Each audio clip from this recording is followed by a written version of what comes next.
नमस्कार। वेबिनार के चौथे दिन आप सभी का स्वागत है। अभी इस बीच में इससे पहले 3 लेक्चर्स हो चुके हैं और जो ज़्यादातर मेन स्ट्रीम थिएटर के बारे में थे, बड़ों के थिएटर के बारे में थे। आज चौथी जो आपसे बातचीत है मेरी, वो टीआई कंपनी को लेकर है और टीआई कंपनी जो बच्चों के साथ काम करती है। आपको ये जानकारी देने में ज़रूरी समझता हूँ कि जब टीआई कंपनी शुरू हुई थी तब नेशनल स्कूल ऑफ ड्रामा में 3 साल का डिप्लोमा तो था ही, उसके साथ-साथ रेपर्टरी कंपनी थी जो मेन स्ट्रीम ऑडियंस के लिए परफ़ॉर्म करती थी और जिसमें ज़ाहिर है कि 10 से कम उम्र के बच्चे जो हैं वो अलाउड नहीं होते थे। इसी तरह इसका एक एक्सटेंशन प्रोग्राम भी है, लेकिन बच्चों के लिए कोई परफ़ॉर्म करने वाली कंपनी नहीं थी और 1989 में टीआई कंपनी की अक्टूबर 16 को इसकी शुरुआत की गई और सबसे पहले इस कंपनी का जो नाम था वो था एडल्ट्स परफॉर्मिंग फॉर चिल्ड्रन। सो एक तरह से ये एक ग्रुप था और इसमें हम सभी नेशनल स्कूल ऑफ ड्रामा से ट्रेंड लोग थे जो बैरी जान की अगुवाई में यहाँ पर नेशनल स्कूल ऑफ ड्रामा में ये ग्रुप जो है शुरू हुआ और इसमें हमारा काम था बच्चों के लिए नाटक तैयार करना और वो नाटक केवल ऑडिटोरियम में ही नहीं बल्कि स्कूलों में लेकर जो है बच्चों के सामने परफॉर्म करना, ये इस कंपनी का मूल उद्देश्य था एक तरह से जब ये शुरू हुई थी। लेकिन साथ-साथ में जब नाटक करने लगे और एक्टिंग करने लगे तब हमें इस बात का एहसास हुआ कि बच्चों को समझना, हम तो नेशनल स्कूल ऑफ ड्रामा से ट्रेन्ड थे, सभी पूरी टीम एनएसडी की थी, तो बड़ों के लिए परफ़ॉर्म करने की ट्रेनिंग तो हमने ले रखी थी, लेकिन बच्चों के लिए किस तरह से परफ़ॉर्म करना है इसका हमें कोई अंदाज़ा नहीं था। तो एक तरह से हमें ये जो जॉब मिली थी, उस जॉब में ही उसी पे रहते हुए हमें अपनी ट्रेनिंग भी हासिल करनी थी। तो कंपनी ने ये अपनी जगह पर तय पाया कि अच्छा रहेगा अगर हम बच्चों के साथ जो है काम करें और बच्चों के साथ काम करते हुए बच्चों के बारे में और अपनी समझ को बढ़ाएँ, ताकि हम जिस ऑडियंस के सामने जाते हैं, उस ऑडियंस को हम अच्छे से उसके सामने परफ़ॉर्म करते हुए हम ये अंदाज़ा लगा सकें कि हम ठीक परफ़ॉर्म कर रहे हैं और बच्चे हमें किस तरह से रिसीव कर रहे हैं, कितना अंडरस्टैंड कर रहे हैं। तो इसी दूरी को मिटाने के लिए हमने बच्चों के साथ कार्यशालाएँ भी शुरू की, वर्कशॉप सबसे पहले संडे क्लब की शुरुआत हुई थी, 1990 में हुई थी, पहला संडे क्लब और फिर उस संडे क्लब के बाद फिर समर वर्कशॉप शुरू की गई थी। तो ये समर वर्कशॉप और संडे क्लब को लेकर मुझे लगता है कि आज मेरा जो पूरा सेशन है, उसके बारे में ज़्यादातर बातचीत मैं आपसे करूँगा। लेकिन उसके अलावा भी मैं कुछ दूसरे जो काम टीआई कंपनी करती है, उसके बारे में भी ज़िक्र कर देना चाहता हूँ। जैसे कि बच्चों के लिए परफ़ॉर्म करना जो था टीआई कंपनी का एक बड़ा मतलब एक तरह से ऑब्जेक्टिव था और वो लगातार बच्चों के लिए इतने साल से परफ़ॉर्म करती आ रही है। और इसमें जो नाटक बच्चों के लिए हैं, ज़्यादातर नाटक बच्चों की ज़िंदगी के आस-पास, बच्चों के एक तरह से कह सकते हैं उसके एजुकेशन से जुड़े हुए, उसके करिकुलम से जुड़े हुए, बच्चों के अंदरूनी, बैरूनी और आस-पास के जो सोशल एक तरह से जो कंडीशंस हैं, उनसे जुड़े हुए हैं, बच्चों के बड़े होने से जुड़े हुए, बच्चों के अलग-अलग एज ग्रुप से जुड़े हुए नाटक जो है टीआई कंपनी करती रही है और टीआई कंपनी ने बहुत तरह के नाटक जो है बच्चों के लिए किए हैं और ये कंपनी खाली यहाँ पर एनएसडी में ही नहीं परफ़ॉर्म करती, बजाय स्कूलों में जाती है और कंपनी का एक काम इस तरह से रहता है कि रोज़ नाटक को लेकर अपने एक नए नाटक को लेकर स्कूल में एक नए स्कूल में जाते हैं और स्कूल में जिस तरह की भी जगह उनको मिल जाती है, उस तरह की जगह पर जाकर वो इस अपने नाटक को बच्चों के सामने परफ़ॉर्म करते हैं। तो ये कंपनी का काम है और कंपनी ने बहुत ही तरह के नाटक किए हैं। जैसे एक ऐसा मतलब ग्रिप्स थिएटर करके एक जर्मनी से एक तरह का थिएटर जो है वो इस देश में हमारे देश में भी आया।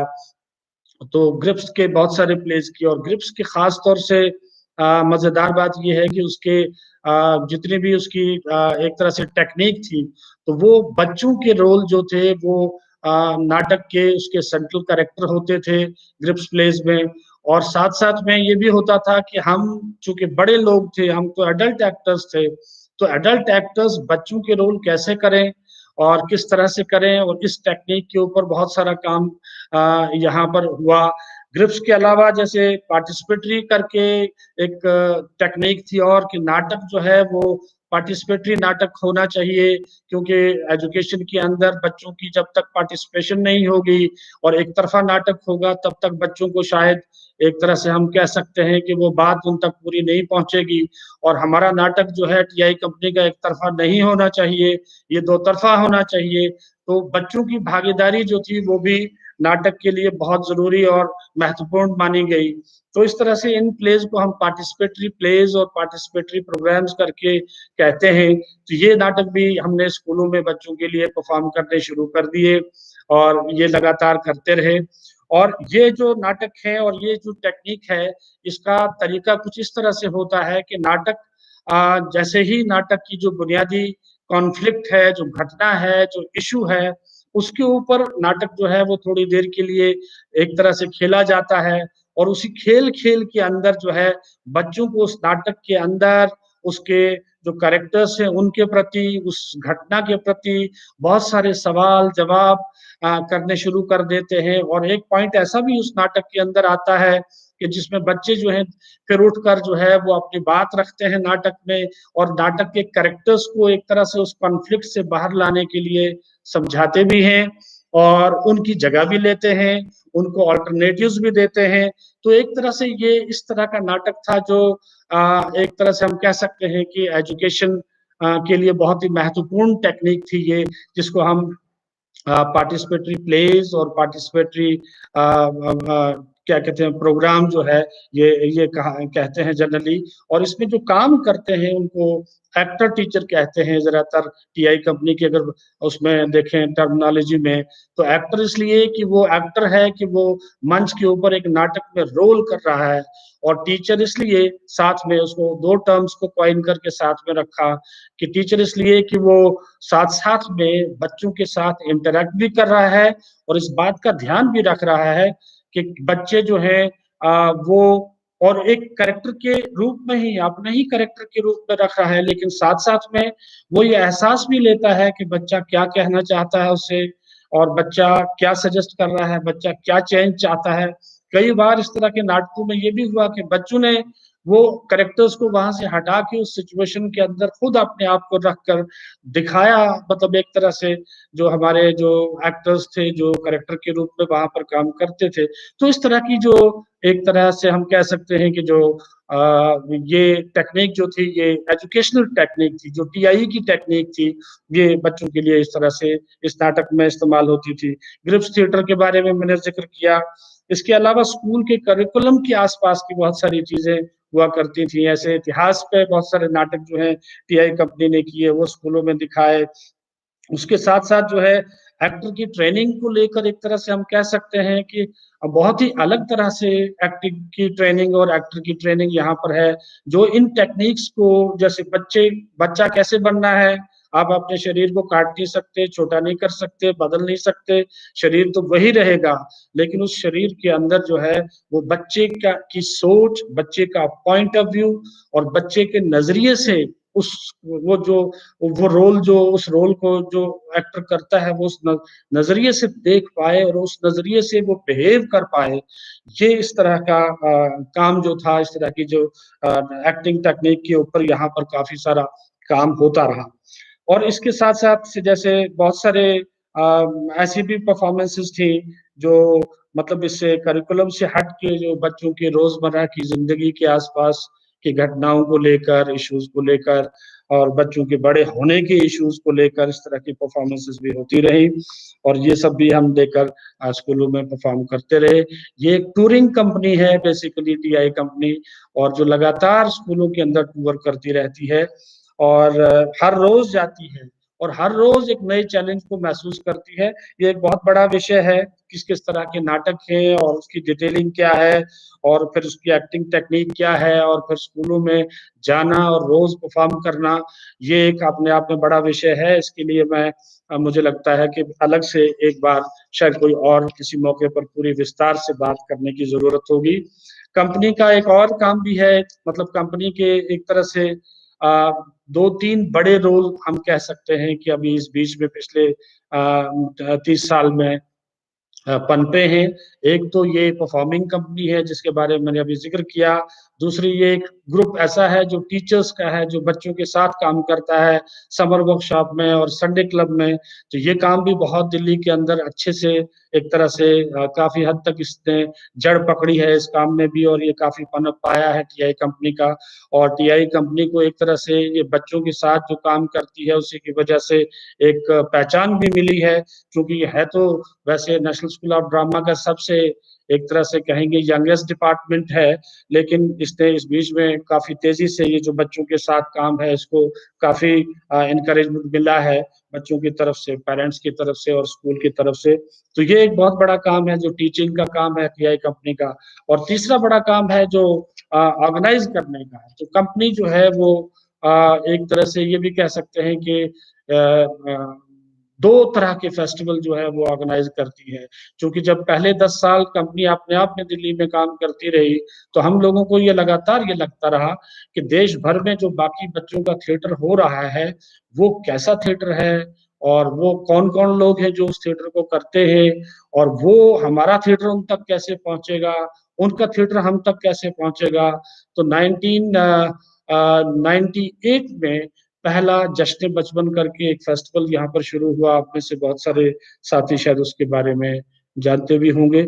और ये जश्न बचपन जो है ये मतलब इस तरह का फेस्टिवल है जो एक तरह से, इसमें हमने देखा कि बच्चे जो इसमें ज्यादातर पार्टिसिपेट करते थे या बड़े भी पार्टिसिपेट करते थे, तो ज्यादातर ये एक तरह से कह सकते हैं कि शहरी इलाकों से ये बच्चे आते थे, ये ग्रुप्स आते थे।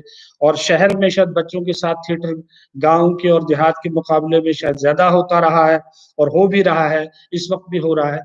तो एक तरह से हमें ये महसूस हुआ कि बच्चों का वो थिएटर जो है उसके लिए ये फेस्टिवल हमने करने की कोशिश की। फिर जश्न बचपन ऑर्गेनाइज हुआ, और तब से लेकर लगातार अभी तक ये जश्न बचपन टीआई कंपनी का एक फेस्टिवल जो है वो हमेशा होता है।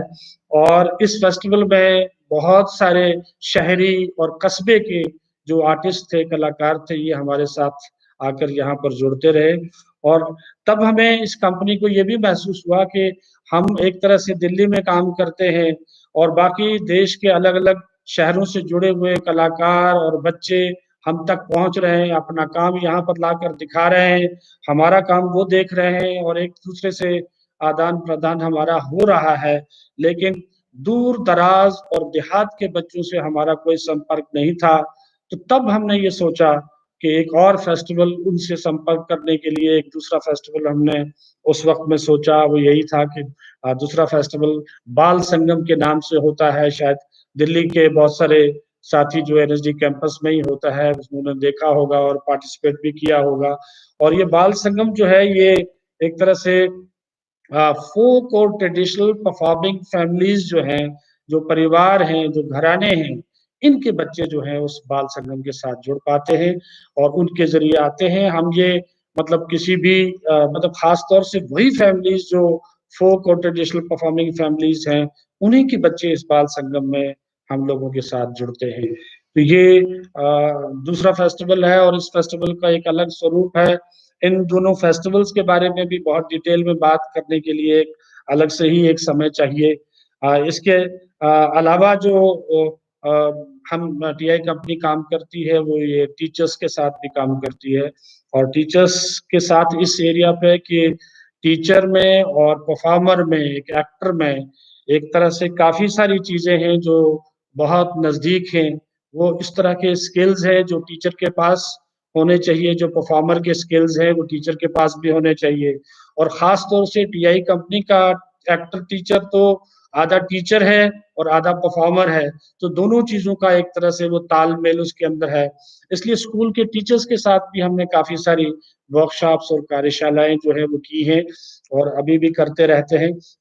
जिसमें टीचर के जो क्लासरूम स्किल्स हैं, क्लासरूम मैनेजमेंट है, उसको लेकर क्लासरूम में जो टीचर अपने आप में क्या-क्या डिलीवर कर सकता है, बच्चों को किस-किस टेक्निक से एंगेज कर सकता है, क्योंकि ड्रामा और थिएटर में बहुत ही कमाल की चीज़ें हैं।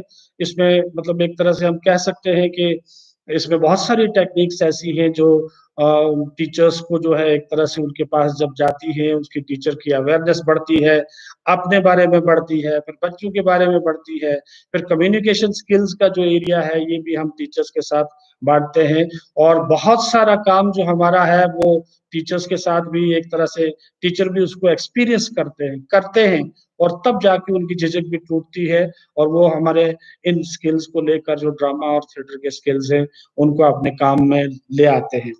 तो ये भी एक टीआई कंपनी का मेन काम मतलब बड़े कामों में से एक काम है। अब मैं छोटे में से समर वर्कशॉप और संडे क्लब और इस तरह की प्रोसेस जो बच्चों के साथ हम लोग यहाँ पर टीआई कंपनी में करते हैं, उसके ऊपर मैं आता हूँ। वो बच्चों के साथ चूँकि एक तो समझ पैदा करने के लिए जब हमने काम शुरू किया, तो बच्चों का रिस्पॉन्स, पेरेंट्स का रिस्पॉन्स बहुत अच्छा रहा और ये काम जो है, ये एक तरह से आगे लगातार फिर बढ़ता चला गया और फिर हमने इस एक्टिविटी को 4 फ़ेज़ में अभी इस वक़्त के मतलब अगर इस वक़्त की पोज़ीशन बताऊँ, तो ये 4 फ़ेज़ में हमारी एक्टिविटी बच्चों के साथ चलती है। लगभग जो बच्चा हमारे साथ जुड़ता है और टीआई कंपनी के साथ, तो वो मेरा ख़्याल है जहाँ तक मैं समझता हूँ, लगभग 2 साल तक वो जुड़ा रहता है टीआई कंपनी के साथ और वो किस-किस तरीके से जुड़ता है और फिर क्या-क्या उसके साथ जो है किस-किस तरह की वर्कशॉप्स होती हैं और क्या-क्या एक्टिविटीज़ होती हैं, इसके बारे में मैं थोड़ा-सा आप लोगों के साथ और डिटेल में शेयर करना चाहता हूँ। साथियों, ये तो ज़ाहिर बात है कि बच्चे कहने से शायद नहीं सुनते या सुनते हैं तो कम सुनते हैं।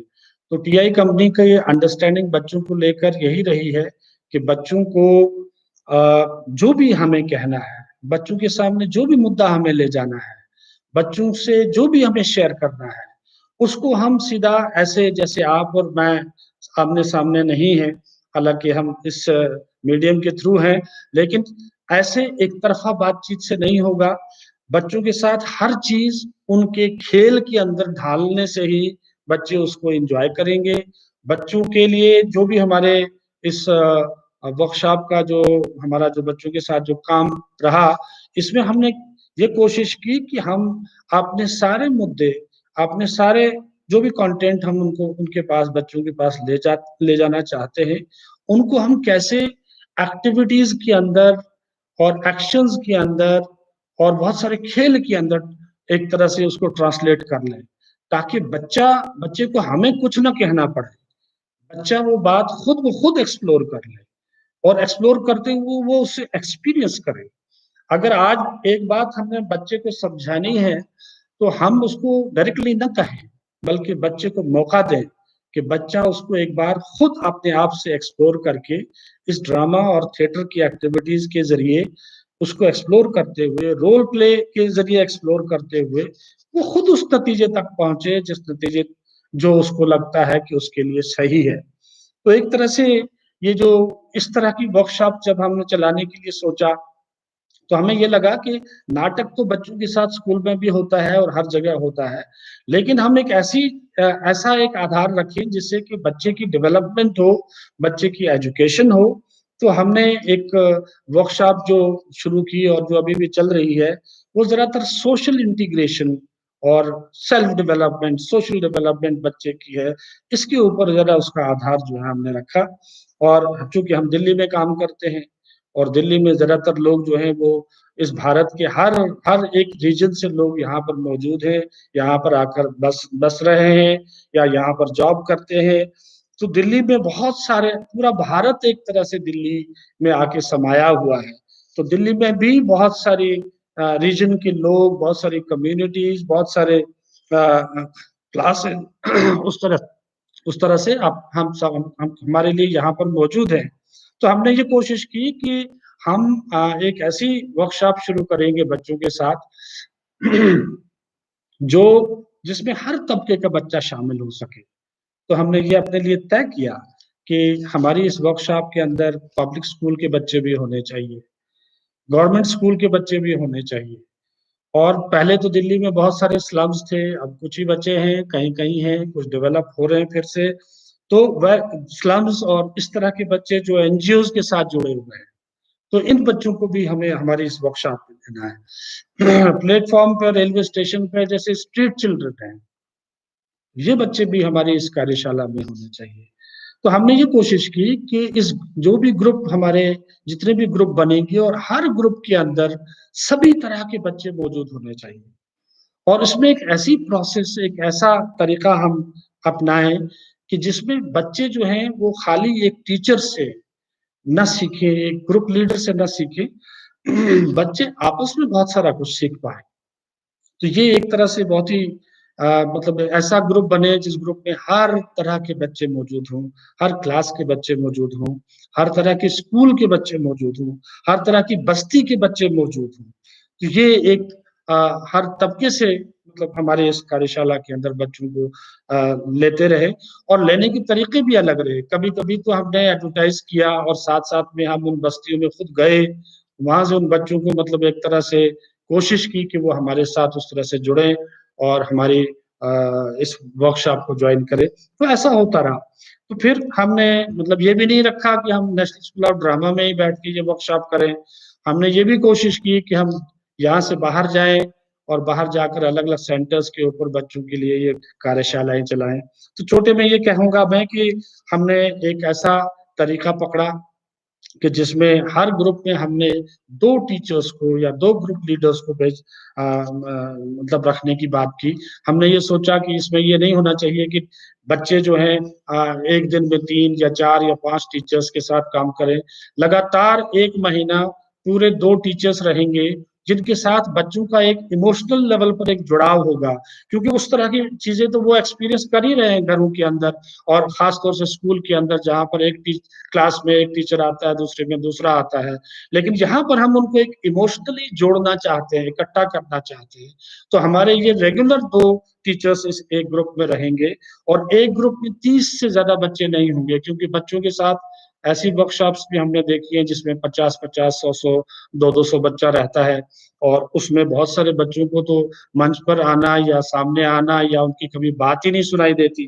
तो हमने ये सोचा कि छोटे ग्रुप्स रखेंगे, 30 बच्चे एक ग्रुप में रखेंगे और इसका जो तरीका होगा सीखने का और सिखाने का, वो लर्निंग बाय डूइंग होगी और खुद एक्सपीरियंस करना होगा। तो बच्चा जो कुछ भी इससे सीखे, वो अपने उस अनुभव करके सीखे, उससे सीखे और ख़ास तौर से ड्रामा जो है ये बहुत ही एक तरह से कमाल का मीडियम है। ये कमाल का इसलिए है कि ड्रामा जो है हर बच्चे को एक तरह से एक सेफ्टी नेट के तौर पर उसके लिए काम करता है। जहाँ हर बच्चा उस जो जो भी इश्यू एक्सप्लोरेशन के लिए होगा उनके सामने और इम्प्रोवाइज़ेशन में होगा या डिस्कशन में होगा, वो इश्यू से सारे बच्चे जुड़े होते हैं। लेकिन ड्रामा में ऐसा होता है कि आप सामने किसी एक बच्चे को कुछ करते हुए देखते हैं, आप उसे आइडेंटिफ़ाई भी करते हैं और आप बचे भी रहते हैं। आप एक तरह से अपनी बात कह भी देते हैं और आप बच के भी कह देते हैं क्योंकि आप एक रोल के ज़रिए उस अपनी बात को रख रहे हो। तो एक बड़े सेफ्टी उस नेट जो ड्रामा का, थिएटर का रहता है बच्चों के बीच में, उसको लेते हुए फिर रोल प्ले हमारी बहुत मेन एक्सरसाइज़ रही रहती है इस वर्कशॉप में। इम्प्रोवाइज़ेशन एक तरह से छोटे-छोटे नाटक जो हैं बच्चे हर सिचुएशन पे, हर इश्यू पे, हर घटना पे बनाते रहते हैं। बहुत सारी गेम्स का इस्तेमाल होता है, बहुत सारे एक्सरसाइज़ेज़ जो थिएटर की और इस तरह की एक्सरसाइज़ है वो उसके अंदर रखते हैं। ड्राइंग होती है, पेंटिंग होती है, क्रिएटिव राइटिंग है, कोलाज मेकिंग है, तो बहुत सारी मतलब हम खाली उसमें सिर्फ ड्रामा नहीं करते। हर तरह के क्योंकि कुछ बच्चे लिखने में अच्छे होते हैं, कुछ बच्चे ड्राइंग में अच्छे होते हैं, कुछ बच्चे एक्सप्रेस करते हैं, बहुत अच्छे से रोल प्ले के ज़रिए बहुत अच्छा एक्सप्रेस करते हैं। खैर रोल प्ले तो सेंट्रल एक्सरसाइज़ होती है सभी के लिए। तो एक तरह से बच्चे जो हैं उनके लिए हम एक ऐसा करिकुलम बनाते हैं, जो लगातार बच्चे को 5 घंटे के लिए 8 बजे से लेकर 1 बजे तक थ्रू आउट उसको पूरा एंगेज रखता है। और हर रोज हमारा जो सेशन है वो ऐसे चलता है कि बच्चा उसमें आए, पूरी तैयारी करे, शरीर से खुले, इमोशन से खुले, और उस तरह की एक्सरसाइज के अंदर पार्टिसिपेट करे, और उस तरह की एक्सरसाइज के अंदर पार्टिसिपेट करते करते फिर वो दूसरी एक्टिविटीज पर जाए, और फिर वो एक्टिविटीज का पूरा बिल्डअप हो, और वो बिल्डअप होते होते जो है 11 11:30 के आसपास में उनको एक रेस्ट का टाइम भी मिले, और फिर पूरा दिन उनका कल्पनेट हो। तो 30 दिन गर्मियों की छुट्टी में स्कूलों के अंदर, अलग अलग स्कूलों के अंदर ये हम 20 से 25 कार्यशालाएं जो है यहाँ पर हम चलाते हैं, और 4 हफ्ते हमारी ये वर्कशॉप चलती है इन स्कूलों के अंदर। और इस वर्कशॉप में खास तौर से इसको हमने हर हफ्ते को इसके अलग से बांट लिया है, और उसको एक टाइटल दिया है उस वर्कशॉप को। और उसमें पहला हफ्ता जो बच्चे जब आते हैं, मिलते हैं, क्योंकि ये अलग अलग एरिया से, अलग अलग तबकों से ये बच्चे आते हैं, तो इसको हम इंटीग्रेट करने की कोशिश करते हैं, आपस में मिलाने की कोशिश करते हैं। मैं बहुत ज्यादा तो नहीं बता पाऊंगा, जाहिर है, लेकिन कुछ एक एक्सरसाइज में आपको जस्ट उदाहरण के तौर पर कुछ कुछ बताऊंगा बीच बीच में। और वो जैसे पहला हफ्ता हम स्वयं से शुरू करते हैं। हर बच्चा अपने बारे में सोचेगा, अपने बारे में, लेकिन सोचेगा ऐसे नहीं कि बैठ के कुछ संजीदगी से उस तरह से सोचेगा, खेल खेल में सोचेगा। हर चीज को, हर एक्सरसाइज को खेल में ढालना, खेल बना लेना, और उस तरह से उसको लेकर वो बच्चे जो हैं वो पहला हफ्ता जो है स्वयं अपने आप से बच्चे उसी के बारे में सोचते हैं, उसी के बारे में इम्प्रोवाइजेशन करते हैं, उसी के बारे में डिस्कशन होती है। जैसे खुद को शुरू शुरू में फर्स्ट डे में इंट्रोड्यूस करते हैं। आप ये देखेंगे कि एक एक्सरसाइज हम पहले या दूसरे दिन कहीं इंट्रोड्यूस करते हैं कि पार्टनर को इंट्रोड्यूस करने की एक्सरसाइज हम रखते हैं उसमें। तो ये देखिए कि कैसे अपने आप को भी रखना है और कैसे अपने पार्टनर को भी रखना है। तो ये एक्सरसाइज धीरे धीरे बिल्ड होती है पूरी वर्कशॉप के अंदर। मुझे अच्छे से याद है, मैंने भी जब बच्चों के साथ जब वर्कशॉप करता था, तो मुझे याद है कि पार्टनर को इंट्रोड्यूस करने का मतलब है कि आपने दूसरे को वैल्यू दिया, दूसरे को जाना, दूसरे के बारे में बताया, और दूसरे को भी वो एहसास हुआ, उसने आपके बारे में बताया पूरे ग्रुप को। तो एक तरह से ये ग्रुप तक जो है, एक दूसरे को भी वो इम्पोर्टेंस मिलनी चाहिए जो मेरे मुझे अपने लिए, खुद के लिए जो इम्पोर्टेंस महसूस होती है।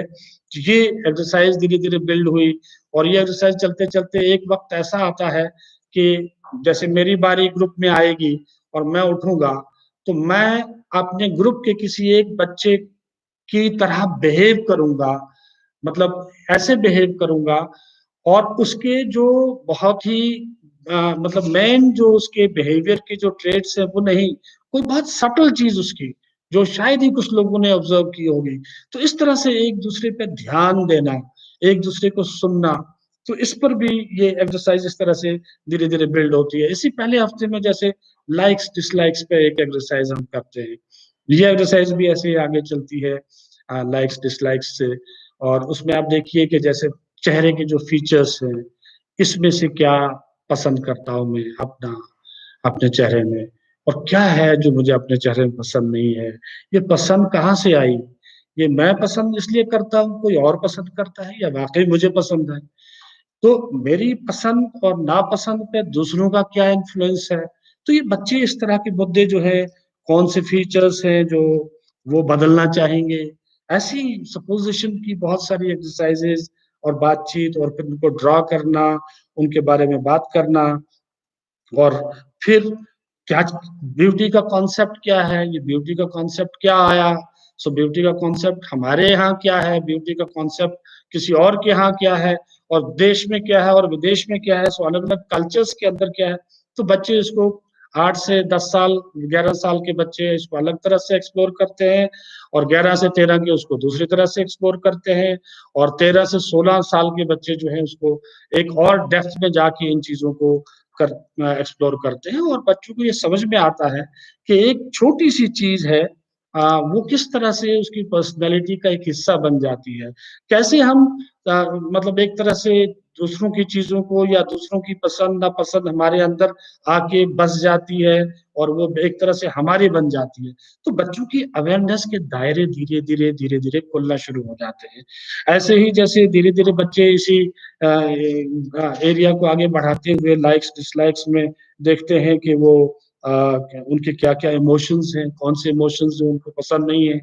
जैसे गुस्सा पसंद नहीं है किसी को, या हैबिट्स हैं ऐसी जो हैबिट्स खुद अपने आप को लगता है किसी को कि मुझे अपनी ये वाली हैबिट अच्छी नहीं लगती, या इस तरह के बिहेवियर्स हैं, कहाँ-कहाँ इस तरह के बिहेवियर्स हैं जहाँ मैं खुद अपने बिहेवियर को लेकर बहुत ज़्यादा सैटिस्फाई नहीं हूँ। कौन से लोग ठीक नहीं लगते, कौन से खाने अच्छे नहीं लगते या अच्छे लगते हैं, कपड़े किस तरह के अच्छे लगते हैं, ट्रेंड ब्रांड्स क्या-क्या अच्छे लगते हैं। सो ये बच्चों का जितना भी स्टफ है, लाइक्स का, डिसलाइक्स का, ये एक तरह से पूरी एक बहुत बड़ी खिड़की खोल देता है बच्चों की दुनिया के अंदर, उनके सेल्फ के अंदर, उनके अपने अंदर, और उसके ऊपर बहुत सारे सवाल भी एक तरह से धीरे-धीरे खड़े होने शुरू हो जाते हैं। तो ये इस तरह की एक्सरसाइज़ेज़ जैसे आगे बढ़ती हैं, और फिर उसी में जैसे अब कंट्रोल है, सेल्फ कंट्रोल की घटना है, तो ये एक बहुत अच्छा है। जैसे मूड और इमोशन बच्चों के किस तरह के, हर बच्चे का अपना एक मूड होता है। मेरा मुझे ये मूड अच्छा लगता है, या ये इमोशन अच्छा नहीं लगता है, और फिर उस पर जब चलते-चलते कितनी तरह के मूड हैं, कितनी तरह के इमोशंस हैं, कब कौन-से मूड में चले जाते हैं, कैसे कोई घटना आपके अंदर एक इमोशन क्रिएट करती है।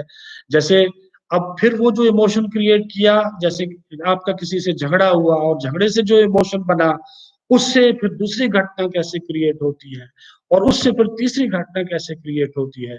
तो इस तरह से ये बच्चे इम्प्रोवाइज़ेशन कर कर के और रोल प्ले कर कर के इन सारी घटनाओं को जो है वो एक तरह से वो अपना एक्सपीरियंस करने लगते हैं, और बच्चे अपनी चीज़, अपना काम दिखाते हैं दूसरों को, और दूसरों का काम देखते हैं।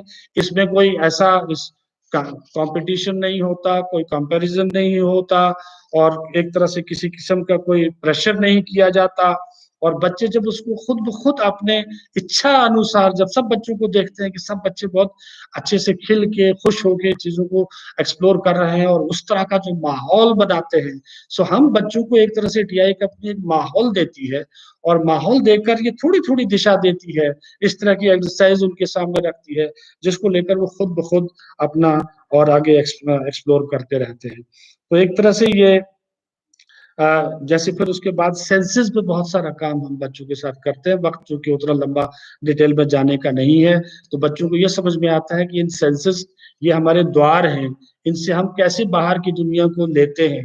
ये जो मैं हूँ, मैं बहुत सारा मैं हूँ और बहुत सारा वो सब हूँ, जो मेरे आस-पास के लोग हैं। तो एक तरह से वो बच्चों को धीरे-धीरे ये इस तरह की चीज़ें भी वो समझ में आने लगती हैं।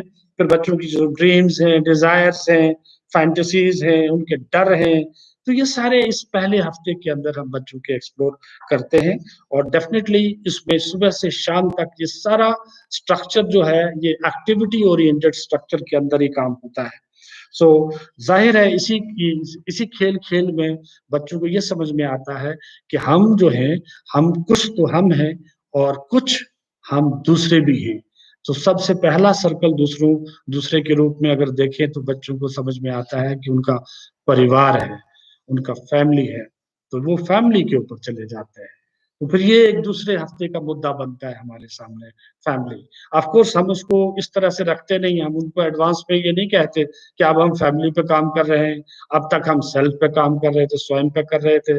वो खुद ब खुद इस तरह से एक काम से दूसरा काम जनरेट होता है, एक एक्सरसाइज़ से दूसरी एक्सरसाइज़ जनरेट होती है, तो ऐसे ये काम आगे बढ़ता है।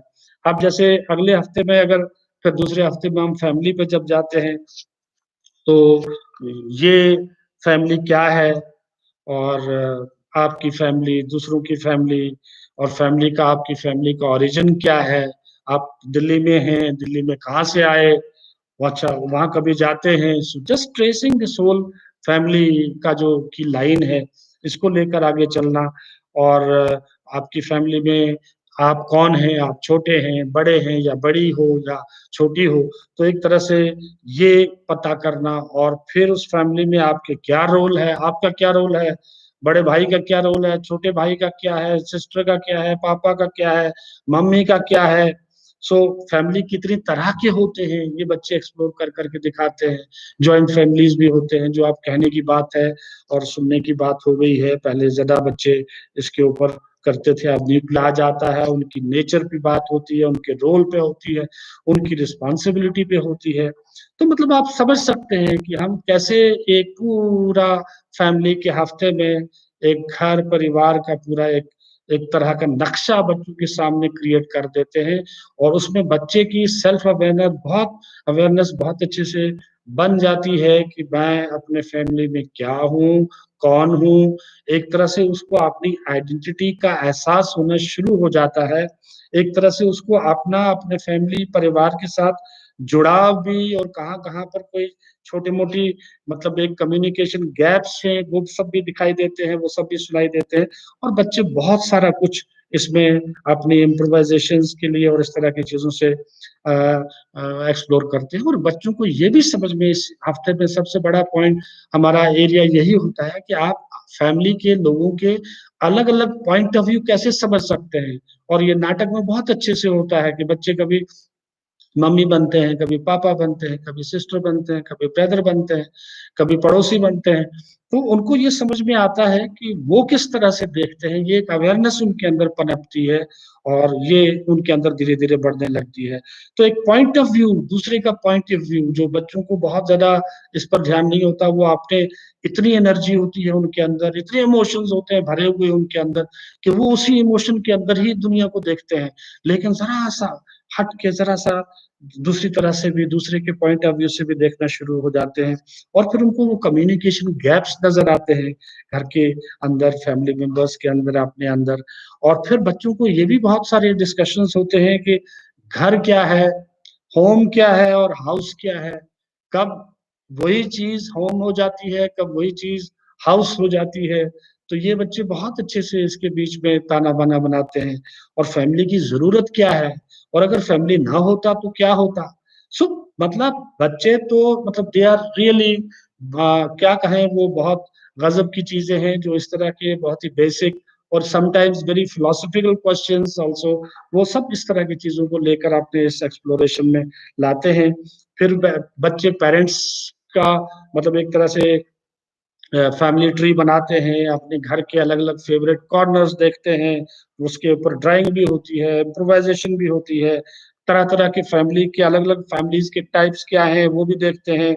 और ये भी देखते हैं कि एक ये फैमिली ट्री जब बनाते हैं, तो वो ट्रेस करते हैं कि अपने पेरेंट्स से बात करते हैं कि अपने दादा-दादी से बात करो, या मम्मी से करते हैं कि नाना-नानी से बात करो। तो वो भी कुछ तो पेरेंट्स होते हैं जो मतलब हमने बहुत एक्सपीरियंस किया, बहुत सारे पेरेंट्स वाक़ई उनको अपने वहाँ गाँव में या किसी दूसरे स्टेट में कॉल करके इस बच्चे की इस इंटरव्यू को फेस करने के लिए खुद मतलब एक तरह से तैयारी करनी पड़ती है।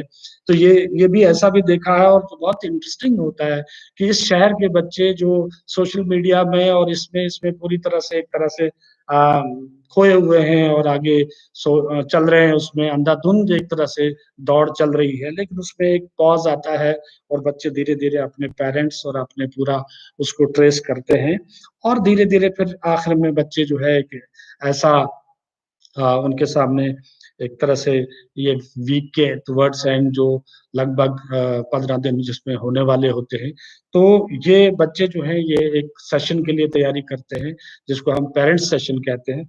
और ये भी बताएँ आपको कि पेरेंट्स सेशन ऐसे शुरू हुआ था कि पेरेंट्स अक्सर जब ये बच्चे वर्कशॉप में बहुत ज़्यादा इनको अच्छा लगने लगता है, ये बहुत एक्टिव हो जाते हैं, ये बहुत सोचते हैं, बहुत रिस्पॉन्ड करते हैं, बच्चों का बिहेवियर बदलने लगता है। घर से सुबह उठ के बच्चे खुद ब खुद भाग रहे होते हैं, और पेरेंट्स पीछे-पीछे भागते हैं। जबकि उससे पहले ये होता है कि पेरेंट्स उसको घसीट रहे हैं और बच्चा पीछे-पीछे आता है। सो ये सारा कुछ रिवर्स होने लगता है।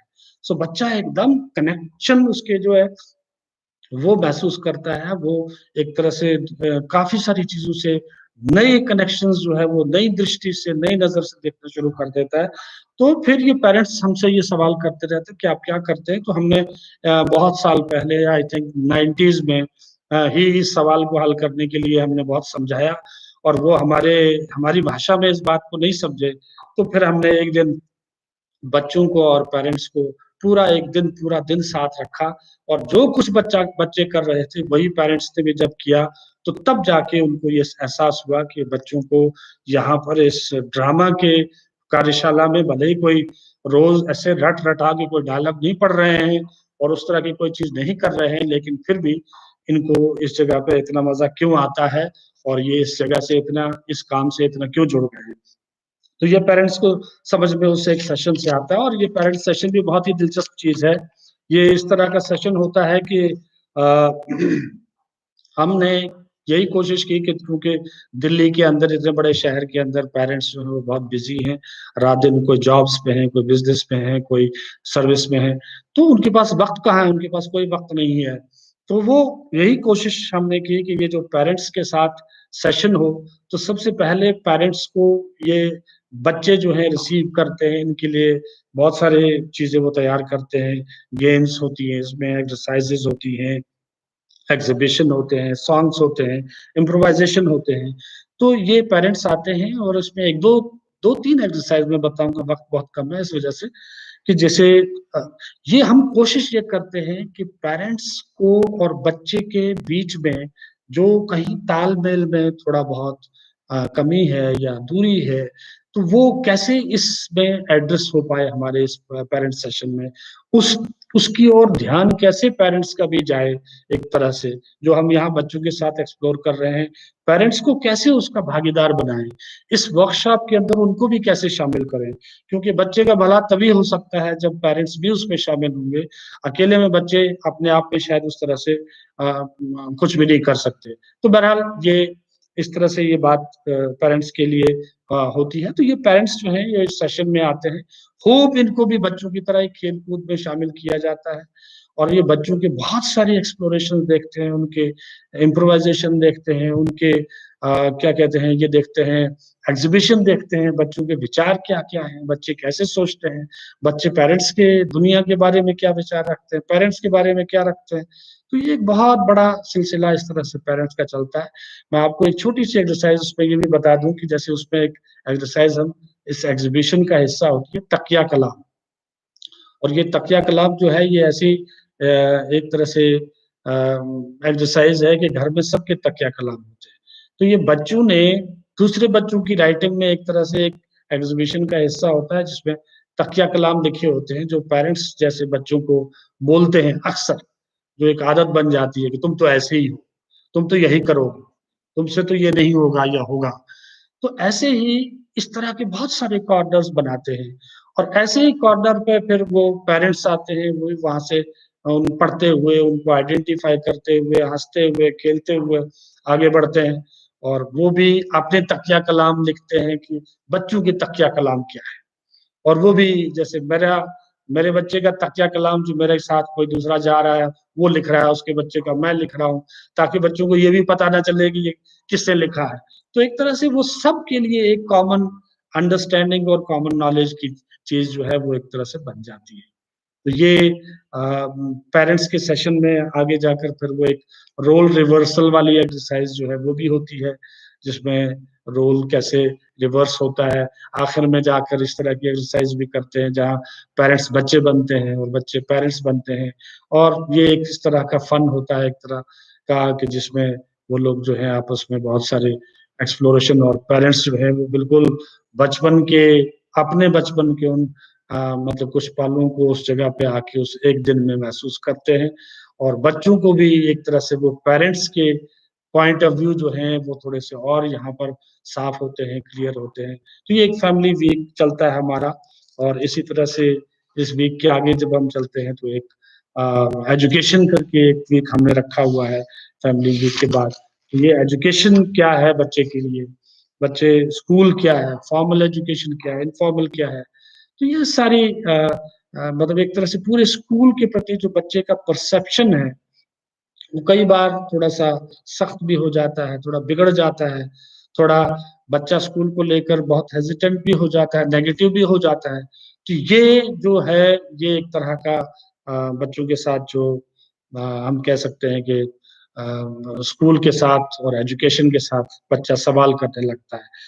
तो फॉर्मल एजुकेशन क्या है, इनफॉर्मल क्या है, नॉलेज क्या है, इंफॉर्मेशन क्या है, स्कूल का माहौल क्या है, और स्कूल में क्या-क्या चीजें घटती हैं बच्चों की, स्कूल में कौन से सब्जेक्ट से क्या रिश्ता है बच्चे का।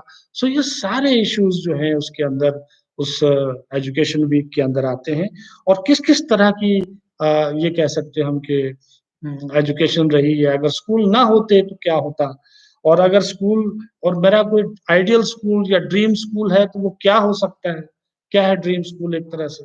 तो ये इस तरह के एरियाज़ जो हैं ये बच्चों के ये इसमें एक्सप्लोर होते हैं। एजुकेशन वीक में जो तीसरा हफ्ता होता है और चौथा हफ्ता जो है मीडिया और सोसाइटी करके हमारा होता है और इस हफ्ते में भी एक तरह से हम देख सकते हैं कि इसमें बच्चा पूरा एक साइकिल कंप्लीट करने वाला होता है 4 हफ्ते का हमारे इस कार्यशाला की। तो इसमें बच्चे को मतलब एक तरह से पूरी सोसाइटी फंक्शन कैसे करती है और उस सोसाइटी में बच्चे किस तरह से अपने आप को पाते हैं, आर दे कनेक्टेड, वो कनेक्ट हो पा रहे हैं, नहीं हो पा रहे हैं, क्या चीज़ें इस बड़े-बड़े लोगों की दुनिया में उनको अच्छी लगती हैं, क्या चीज़ें इस बड़े लोगों की दुनिया में उनको अच्छी नहीं लगती हैं। सो ये इस सोसाइटी वीक और एजुकेशन वीक जो है ये हफ्ते जो हैं, इनके दौरान ये बहुत अच्छे से ये बच्चे इस पर विचार करते हैं, इन चीज़ों को एक्सप्लोर करते हैं, इनके बारे में सवाल भी उठाते हैं, इनके बारे में जवाब भी ढूँढते हैं। मतलब जैसे सोसाइटी में क्या इंस्टीट्यूशंस हैं, क्या सोशल नेटवर्किंग है, क्या ऑर्गनाइज़ेशंस हैं, क्या फेस्टिवल्स होते हैं, क्या खाने होते हैं, क्या कपड़े पहनते हैं, कितनी भाषाएँ हैं, कितने रिचुअल्स हैं, जन्म पे क्या होता है, डेथ पे क्या होता है और अलग-अलग लोगों के रहने का तरीका क्या है, स्टाइल क्या है, कल्चर्स क्या हैं, क्लासेस क्या हैं। सो बहुत लंबी-चौड़ी एक्सप्लोरेशन जो है ये इस हफ्ते में भी एक तरह से हम यहाँ पर इस कार्यशाला में बच्चे जो हैं वो कर पाते हैं। तो एक तरह से ये पूरा साइकिल जो है ये कंप्लीट होता है इस 4 हफ्तों की कार्यशाला का, जिसमें बच्चा खुद से, अपने परिवार से, अपने एजुकेशन को लेकर, अपने समाज को लेकर, इन सारी चीज़ों से एक कनेक्शन बना पाता है, एक कनेक्टेडनेस महसूस करता है और ये कनेक्टेडनेस जो है ये बच्चे को एक उसके अंदर उसकी आइडेंटिटी का एहसास कराती है। वो किस तरह से अपने आप से जुड़ा हुआ है, किस तरह से वो दूसरों से जुड़ा हुआ है, उसका एक अपने सेल्फ का जर्नी शुरू हो जाता है। ये नहीं हम कहते कि जर्नी पहले नहीं होता बच्चों का, नहीं बच्चों का जर्नी पहले भी है, लेकिन यहाँ पर वो एक तरह से ड्रामा के ज़रिए दोबारा फिर से एक तरह से हम कह सकते हैं कि वो रिवाइज़ हो जाता है इस कार्यशाला के अंदर और बच्चे उसमें हर तरफ जिधर भी आँख उठा के भी देखते हैं तो उनको अपने आस-पास के माहौल में, लोगों में, इन सब में अपना एक कनेक्टिविटी महसूस करता है। उसकी हेजिटेशन कम हो जाती है, उसके इंटरैक्शन करने के स्किल्स बढ़ जाते हैं, उसके बहुत सारे लाइफ़ स्किल्स बढ़ जाते हैं, उसको सुनने की आदत आ जाती है, उसको दिन में चूँकि 5 घंटे हमारी ये वर्कशॉप्स चलती हैं, तो उनको एक तरह से कंसंट्रेशन स्पैन बहुत बढ़ जाता है। वो उनकी इमेजिनेशन बहुत काम करने लगता है बच्चों का। उनकी क्रिटिकल थिंकिंग कि व्हाट इज़ उनकी नज़र में क्या कैसा है, अच्छा है क्या और बुरा क्या है और उसका पॉइंट ऑफ व्यू क्या है और मेरा पॉइंट ऑफ व्यू क्या है। तो ये सब शुरू हो जाता है और ये क्या हो रहा है मतलब क्यों हो रहा है और कैसे हो रहा है। तो ये जो एक फ़ील होता है बच्चों के पास कि मैं तो बच्चा हूँ, मुझे क्या पता? मैं तो बच्चा हूँ, मैं नहीं जानता। हालाँकि बच्चे उसको देखते हैं, बच्चे उसको उसके बारे में हर चीज़ के बारे में नज़रिया रखते हैं, लेकिन वो बोलते हैं ऐसे। और यहाँ पर एक उनको एक तरह से एक नया मतलब एक भाषा भी मिल जाती है, एक सपोर्ट में एक एक अपना वो बिहेवियर भी मिल जाता है, कॉन्फिडेंस भी मिल जाता है और उनके सुनने के, देखने के, महसूस करने की ये चीज़ें जो हैं, उनके सेंसेस जो हैं, वो धीरे-धीरे खुलने लगते हैं। तो ये हमारी इस समर वर्कशॉप का एक तरह से बच्चों को अ, मतलब एक तरह से इस तरह से हेल्प करती है और ये एक सोशल इंटीग्रेशन बनता है। बच्चे अलग-अलग तबकों के बारे में अपनी राय को बदलते हैं। बहुत सारे स्टीरियोटाइप्स हैं वो बच्चों के टूट जाते हैं इसमें, इस वर्कशॉप के लिए और ये वर्कशॉप इसीलिए है क्योंकि हम समझते हैं कि नाटक तो ज़िंदगी पड़ी है, करेंगे जो बच्चे करना चाहते हैं।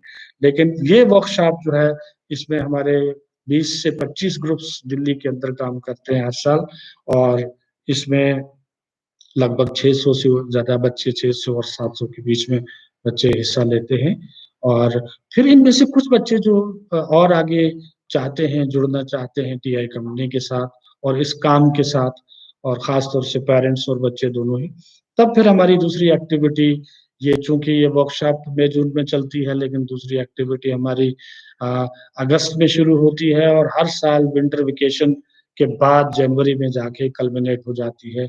और वो संडेज़ को और सैटरडेज़ को ये एक्टिविटी चलती है यहाँ पर। स्कूल के कैलेंडर के हिसाब से ही हम बच्चों के साथ काम कर सकते हैं।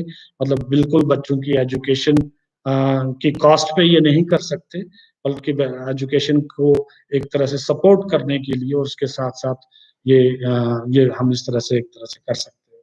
तो ये फिर संडे क्लब में ये बच्चे आते हैं। तो समर वर्कशॉप का जो कल्मिनेशन होता है, आखिरी जो हमारा डे होता है, उस डे में दिन में जो है कोई नाटक उस तरह से नहीं होता, फॉर्मल कुछ नाटक नहीं करते। बच्चे उस पूरी 2 ढाई घंटे की एक इवेंट जो है, वो उसको प्लान करते हैं और उस इवेंट को अपने पेरेंट्स के साथ, कोई बहुत जनरल ऑडियंस में नहीं आती। सो एक तरह से ये कार्यशाला जो है हमारी बच्चों की और पेरेंट्स की मिल-मिला के आपस में, और स्कूल के जो भी लोग हैं, स्टाफ हैं, तो वो सब लोग इसका इसका हिस्सा बनते हैं। बहुत कम लोग हैं जो एक जनरल ऑडियंस की तरह हम उससे नहीं लाते, क्योंकि उस तरह का काम भी हम उनके लिए तैयार नहीं करते।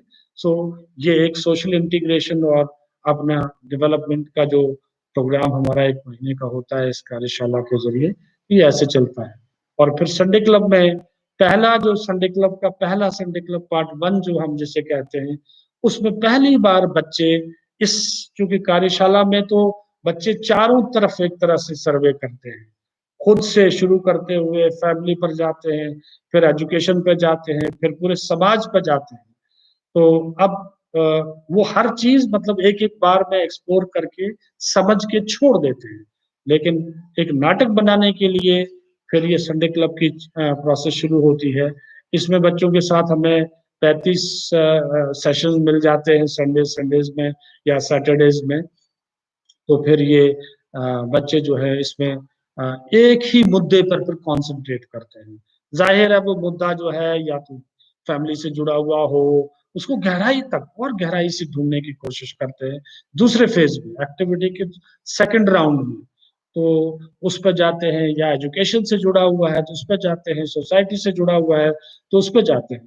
तो दूसरे फ़ेज़ में बच्चे जो हैं एक तरह से किसी एक मुद्दे पर को पिन पॉइंट करते हैं और उसी के ऊपर और डेप्थ में जाने की कोशिश करते हैं और उसी पर एक परफॉर्मेंस बनाते हैं। कोई लिखी हुई परफॉर्मेंस नहीं होती, बच्चे ही सोचते हैं उसे, बच्चे ही बनाते हैं, बच्चे उसे डेवलप करते हैं, बच्चे उसमें डायलॉग क्रिएट करते हैं, बच्चे उसमें स्ट्रक्चर क्रिएट करते हैं। सो सारा काम जो है बच्चों के ज़रिए ही होता है एक तरह से। तो ये संडे क्लब की हमारी प्रोसेस रहती है, और ऐसे ही आगे देखें तो फिर इसी संडे क्लब का दूसरा हिस्सा, अगला हिस्सा पार्ट 2 जिसको हम कहते हैं, इसमें चूँकि ये सारा काम हमारा, चाहे समर वर्कशॉप हो, चाहे संडे क्लब पार्ट 1 हो, ये दोनों फ़ेज़ का काम जो है वो दिल्ली के बच्चों का होता है, और नाटक भी इसमें बनता है तो वो दिल्ली के ही कॉन्टेक्स्ट में मोर और लेस बनता है। तो बच्चे अपने ही आस-पास के इश्यूज़ पे काम करते हैं। तो पार्ट 2 में हम ये कोशिश करते हैं, ये जो दिल्ली के बच्चे हैं, जो हमारे संडे क्लब पार्ट 2 का हिस्सा हैं, ये अब दिल्ली के कॉन्टेक्स्ट से हटकर किसी दूसरे कॉन्टेक्स्ट में जाके सोचें और काम करें।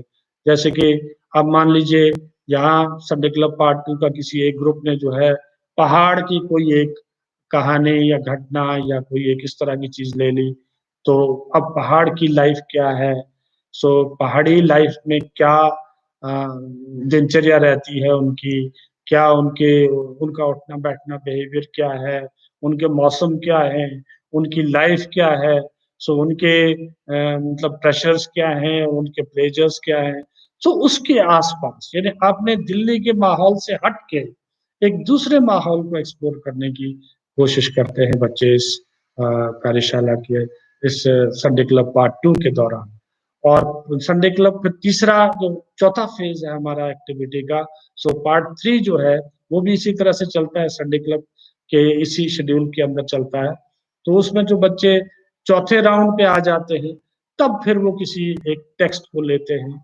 तो हम ये मानते हैं कि बच्चा उसमें से छँट के, बहुत सारे बच्चे तो पहले ही मतलब अपना दूसरे प्रोफ़ेशन्स में चले जाते हैं, लेकिन जो सचमुच में थिएटर और इससे जुड़ना चाहते हैं एक तरह से, तो ये बच्चे हमारे पार्ट 3 में आकर हमारे साथ जुड़ पाते हैं। और तब अ, ये यहाँ पर हमको एक चैलेंज और देते हैं हम कि थोड़ा-सा हिस्ट्री, इतिहास थिएटर का ये इंट्रोड्यूस करते हैं। थिएटर एक आर्ट फॉर्म के रूप में इस्तेमाल मतलब किस तरह से है, वो उनको इंट्रोड्यूस करते हैं। और उसमें नाटक के मतलब और भी जो उसके जो बेसिक्स हैं और उसके जो जो अलग-अलग एस्पेक्ट्स हैं, उनके ऊपर और काम करते हैं। उसके डायलॉग में भी बाहर से सपोर्ट लेते हैं, सुधार के लिए। उसकी डायरेक्शन उसका एक डायरेक्टर भी उस तरह से हम वो लेते हैं। लेकिन इससे पहले की जो प्रोसेसेस है, वो बहुत ज़्यादा ऑनगोइंग, एक्सप्लोरिंग और एक तरह से वो फिनिश्ड काम नहीं होता। तो संडे क्लब पार्ट 3 में जाके हम बच्चों के साथ एक फिनिश्ड काम की तरफ उनको जो है एक तरह से प्रेरित करते हैं। तो ये एक बच्चों के साथ हम ये कह सकते हैं कि एक फ़ेज़्ड वे में जो काम टीआई कंपनी करती रही है और उसने ये एस्टैब्लिश किया है। हो सकता है आप में से भी कुछ लोग सुन रहे हों जो बच्चों के साथ काम करने में मतलब इच्छुक हों, तो उनके लिए भी होगा और उसमें से हमसे कुछ लोग पहले से जुड़े हुए लोग भी हो सकते हैं, उनके लिए तो ये कोई नई बात होगी भी नहीं, जो बात मैंने अभी की है। तो ये एक तरह से ये हमारी सारी प्रोसेस जो है बच्चों के साथ है। हम ये भी मैं कहना चाहूँगा कि ऐसा बच्चों के साथ और भी बहुत लोग टीआई कंपनी से बहुत पहले से भी करते रहे हैं काम। लेकिन ये जो इस ढर्रे का काम या जिसको एजुकेशन से और डेवलपमेंट से जोड़ना और उस तरह से लेकर और फिर आखिर में थिएटर की तरफ भी लाना। बट वो थिएटर की तरफ वही आते हैं जो थिएटर करना चाहते हैं जो बच्चे, और जो थिएटर नहीं करना चाहते दूसरे एरियाज में जाते हैं, उनको भी इस वर्कशॉप का या इस क्लब का जो है बहुत सारा लाभ मिलता है। और ये ज़रूरत है कि इन एक्टिविटीज़ को शायद ज़्यादा बढ़ाएँ और थिएटर और आर्ट्स की एक्टिविटी को, क्योंकि सिर्फ़ गैजेट्स के साथ और सोशल मीडिया पर ही सारी ज़िंदगी बीत जाए। सो इस तरह के एरिया में जो है कुछ-कुछ काम जो है और आगे होना भी चाहिए। और इसकी तरफ दिल्ली में तो पेरेंट्स की बहुत ज़्यादा रुचि है, लेकिन बाकी जगहों पर भी ऐसी चीज़ें हो सकती हैं। और ख़ास तौर से इस लॉकडाउन के दौरान तो मुझे लगता है कि ये वर्कशॉप इस तरह की वर्कशॉप तो घरों के अंदर क्रिएट की जा सकती है, आपस में क्रिएट की जा सकती है, फैमिलीज़ के अंदर। हमारी तो इसके वर्कशॉप के जो मुद्दे ही हैं कि फैमिली भी एक बड़ा मुद्दा है, तो ये बहुत अच्छा मौका है कि फैमिली जो है वो किस तरह से अपने आप में कुछ इस तरह की आइडियाज़ जो हैं वो जनरेट करें और आपस में इस तरह की वर्कशॉप जो है घरों के अंदर वो भी हो सकती है और उस तरह की आइडियाज़ भी आप लोग जो हैं इस्तेमाल कर सकते हैं। और इसके साथ-साथ फिर ये भी मैं कहना चाहूँगा कि बहुत सारे लोग पहले भी अ, टीआई कंपनी जब शुरू हुई अब 30 साल पहले, उससे पहले भी बच्चों के साथ काफ़ी सारे लोग काम कर रहे थे। ख़ास तौर से दिल्ली से मुझे ध्यान है रेखा जी करती थी, रेखा जैन जी। सो उमंग का यहाँ पर काम कर रहा था बहुत पहले से। कारंत जी स्कूलों में यहाँ काम करते रहते थे, बीवी कारंत, और टीआई के साथ भी उन्होंने काम किया है। और रुद्र प्रसाद सेनगुप्ता जी ने भी इसी टाइम पे जब टीआई शुरू हुई उसी के आसपास में बच्चों के साथ जो है इस तरह का काम शुरू किया। बंसी कौल जी ने भोपाल में इस तरह का डिवाइसिंग पे बच्चों के साथ जो है डिवाइस करने का काम शुरू किया। तो एक तरह से बच्चों के लिए ये जो एक डिवाइस करने वाला जो तरीका है वो इसलिए भी है कि बच्चों के लिए बहुत कम लोग हैं जो बच्चों की साइकी को लिखना कोई बहुत आसान काम नहीं है, बहुत मुश्किल काम है। तो बहुत कम लोग लिख पाते हैं। तो इसीलिए ये एनएसडी में, टीआई कंपनी में भी और भी बाकी बहुत सारे रंगकर्मी हैं जिन्होंने बच्चों के साथ डिवाइस करने वाली इस प्रोसेस को काफ़ी आगे बढ़ाया है। और अब ये स्कूलों में भी काफ़ी ये प्रोसेस जो है ये एक तरह से इस्तेमाल होती है और ज़रूरत भी है। और करिकुलम में भी एक तरह से ये काफ़ी हद तक आ रही है। ज़्यादातर सब्जेक्ट्स में जो है रोल प्ले का की टेक्नीक को बहुत जगह दी गई है, जो नया करिकुलम है जो अभी। तो ये हमारा जो टीआई कंपनी का एक तरह से बच्चों के साथ जो काम है उसको लेकर ये जो भी मुझे समझ में आ रहा था, जो ध्यान में हाँ, वो आपके सामने मैंने रखा। शायद जो एक्टर्स को लेकर या नाटक जो टीआई कंपनी करती है और जो टीचर्स के साथ जो काम करती है, तो या फेस्टिवल्स जो ऑर्गेनाइज करती है, तो इसके लिए शायद फिर कभी किसी दूसरे ऐसे किसी मौका मिला तो ये बात भी हम आपस में कर पाएंगे। तो अभी मुझे लगता है कि ये एक बुनियादी बातचीत हो गई है। इस पर कुछ कुछ सवाल होंगे। अ, वो सवालों का जवाब मैं देने की कोशिश करूंगा। देखता हूँ क्या क्या सवाल है। बिगिनर्स के जिनके साथ कोई एक्सपीरियंस नहीं है, हम जो ये समर वर्कशॉप करते हैं इसमें किसी ने कहा जिनके पास, तो हम जो समर वर्कशॉप करते हैं हम इसमें मौका देते हैं बाहर से जो लोग बिगिनर्स हैं, जो आना चाहते हैं, जुड़ना चाहते हैं, वो इसमें अप्लाई करते हैं और वो भी आते हैं। वो टीआई कंपनी के साथ मतलब एक तरह से उसको असिस्ट करते हैं इस काम में। तो ये ये ये एक तरीका है, क्योंकि अलग से खाली इसी एरिया पे काम करने का अभी हमारे पास कोई दूसरा रास्ता नहीं है। तो ये समर वर्कशॉप के दौरान ही बहुत सारे लोग बाहर से दिल्ली से भी और दिल्ली के बाहर से भी आते हैं और हमारे इस वर्कशॉप में जुड़ते हैं। और जो पूरी तरह से अगर ट्रेनिंग लेना चाहता है तो अगरतला में टीआई विंग है, वहां पर जो 1 साल की ट्रेनिंग जो है वहां पर देता है, सर्टिफिकेट कोर्स है वहां पर 1 साल का। तो जिसमें टीचर और एक्टर दोनों तरह की ट्रेनिंग जो है बच्चों के लिए खास तौर से तो वो दी जाती है। तो उसमें भी आप में से जो लोग इच्छा रखते हैं वो जुड़ सकते हैं।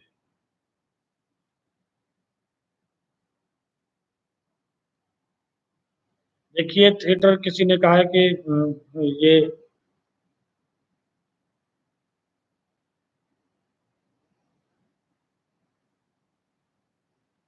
देखिए, बच्चों के साथ जब वर्कशॉप करते हैं तो खेल तो पूरा आप देखिएगा। आप नेट पे जाइए, आप देखिए उसमें जो एक्सरसाइजेज, इम्प्रोवाइजेशंस और गेम्स जो हैं वो बहुत सारी आपको मिलेंगी।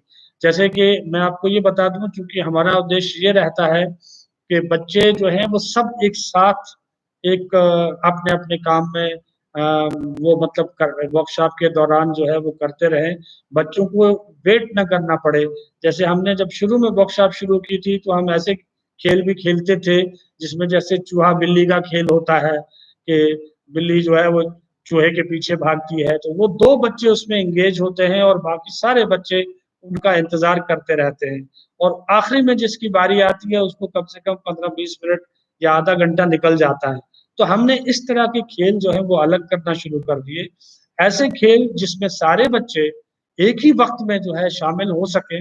और ऐसे बहुत सारे ट्रेडिशनल खेल भी हो सकते हैं और ऐसे और बहुत सारी किताबें भी हैं इस तरह के खेलों को लेकर, इस तरह के एक तरह से गेम्स को लेकर, थिएटर और ड्रामा की जो गेम्स हैं। अगस्तोबाल की है गेम्स फॉर एक्टर्स और नॉन एक्टर्स करके एक किताब, उसका पहले भी जिक्र हो चुका है। तो वो भी लेकर उस तरह के खेल जो है आपको खेलने को बहुत मिल जाएंगे, जिसमें पूरा ग्रुप एक तरह से इंगेज हो।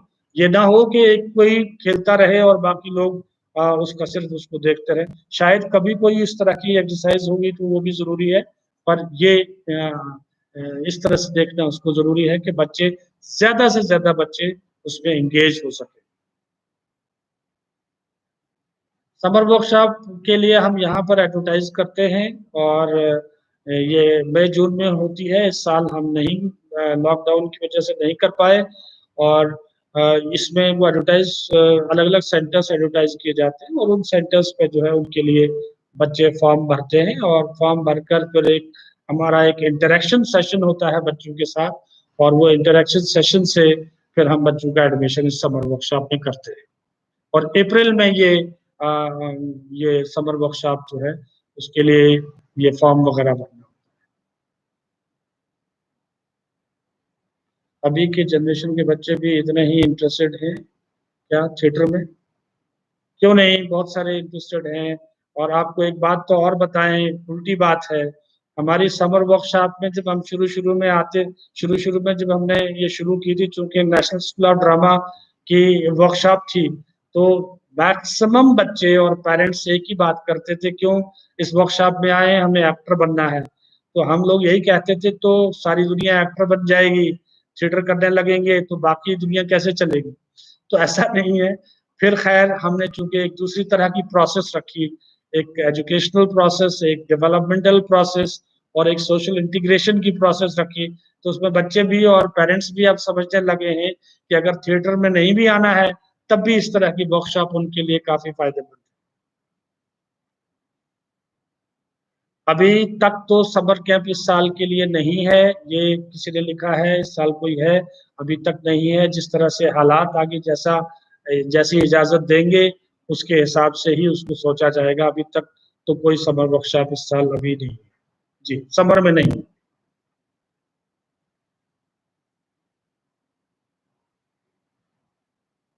जैसे समर में मई जून में जिन बच्चों ने काम कर लिया, किसी ने लिखा है कि ये संडे क्लब पार्ट 1 2 3 में क्या अंतराल में कितना वो फर्क है, कितना उसमें आता है, उसमें टाइम गैप। तो उनको मैं ये कहना चाह रहा हूँ कि जैसे जो समर वर्कशॉप मई जून में करते हैं वो अगस्त से पार्ट 1 में ज्वाइन कर लेते हैं, फिर अगले साल अगस्त से पार्ट 2 में ज्वाइन कर लेते हैं, फिर उससे अगले साल अगस्त में पार्ट 3 में ज्वाइन करते हैं।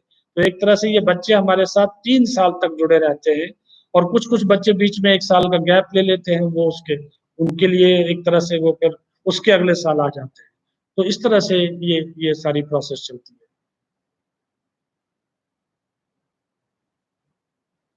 देखिए, ये किसी ने लिखा है कि ड्रामा और थिएटर जो है वो बच्चों मतलब वो मेंटल हेल्थ, बच्चों की मेंटल हेल्थ के लिए मतलब कितना जरूरी है। तो वो बहुत जरूरी है।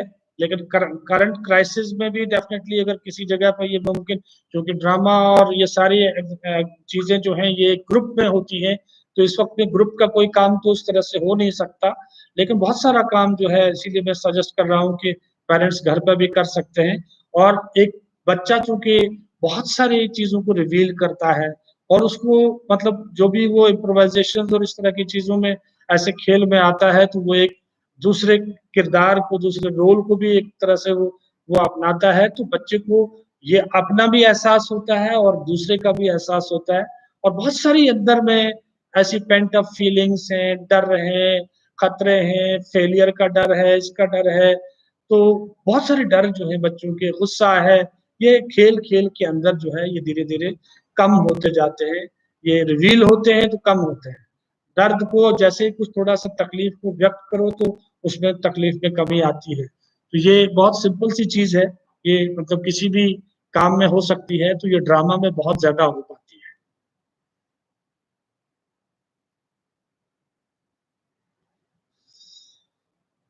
अगर बच्चों में देखा जाए मेच्योरिटी जल्दी,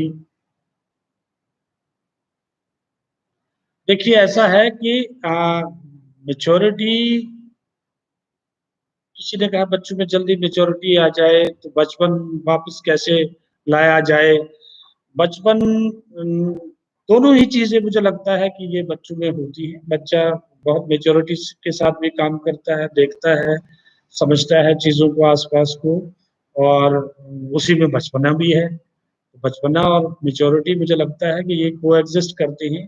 जैसे कि हम बड़ों में कुछ भी कहो, हम अपने आप को जिस तरह से मेच्योर जितना भी कहें, अगर हम गहराई से देखें तो हमारे भीतर भी आज भी एक बच्चा मौजूद है। तो भले ही हमें बुलाता है, हमारे पास समय नहीं होता, लेकिन हमारे भीतर का बच्चा कभी कभी तो आ ही जाता है। हमारी समर वर्कशॉप में ये पेरेंट्स को बहुत अच्छे से महसूस हो पाता है और वो उसको फिर से एक्सपीरियंस करते हैं। तो वैसे ही बच्चे जो है वो दोनों तरह के बिहेवियर्स को डील कर पाते हैं। वो अपना बचपन नहीं छोड़ते, कैसे भी करो वो नहीं छोड़ेंगे, कितना भी कीजिए वो अपने बचपन को जीते ही हैं। हाँ, अगर कोई बहुत ही उस तरह की अ, हद हद हद से बाहर की बात ना हो तो बच्चा अपने बचपन को ढूंढ ही लेता है किसी तरह से। वर्कशॉप्स, फेस्टिवल्स, परफॉर्मेंस के अलावा टीआई कंपनी का क्या क्या अथॉरिटी, रिस्पॉन्सिबिलिटी और अकाउंटेबिलिटी है sir, integration of theatre in education को लेकर? देखिए इसमें हमारे पास थिएटर के पास एक आइडिया था, एक विचार था, एक विजन था कि कैसे थिएटर को, ड्रामा को हम बच्चों में ले जाएं, एजुकेशन में ले जाएं, स्कूलों में ले जाएं, ये ये हमने अपनी तरफ से कम दिल्ली में तो काफ़ी हद तक किया है। और मतलब एनएसडी की तरफ से हमने एक सिलेबस जो है वो एनसीईआरटी को भी बना के दिया है, क्लास 1 to 12।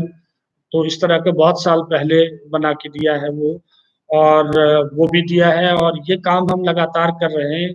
अब स्कूल भी बहुत सारे हैं जो इस काम को एक तरह से खास तौर से पब्लिक स्कूल बहुत ज़्यादा अपना रहे हैं। अब तो दिल्ली में गवर्नमेंट स्कूल भी इस पे काम कर रहे हैं काफ़ी हद तक। तो ये एक आइडिया यहाँ से जनरेट होकर ये पहुँचा, उन्होंने एक्सपीरियंस किया, और अब वो उसको अपने काम में ला रहे हैं। और इसका रोल तो बहुत बड़ा है। जब तक एजुकेशन इसको अपनाएगी नहीं, जब तक पेरेंट्स इसको मतलब उस तरह से नहीं लेंगे, और स्कूल्स इसको एक तरह से नहीं लेंगे, तो तब तक ये मतलब कुछ कुछ कॉर्नर्स में ही ये काम चलता रहेगा। लेकिन उस लेवल पर भी मुझे लगता है बहुत दूर नहीं कि अब ये स्कूलों के अंदर अच्छे से आ ही जाना चाहिए, क्योंकि सही वक्त है उसके आने। अगरतला में 1 साल की training, 23 years students can join it for learning. जी जी, इसमें ये चूंकि ये तो एक तरह से एक्टर और टीचर की ट्रेनिंग है, इसमें बड़े ही लोग ज्वाइन कर पाएंगे जी।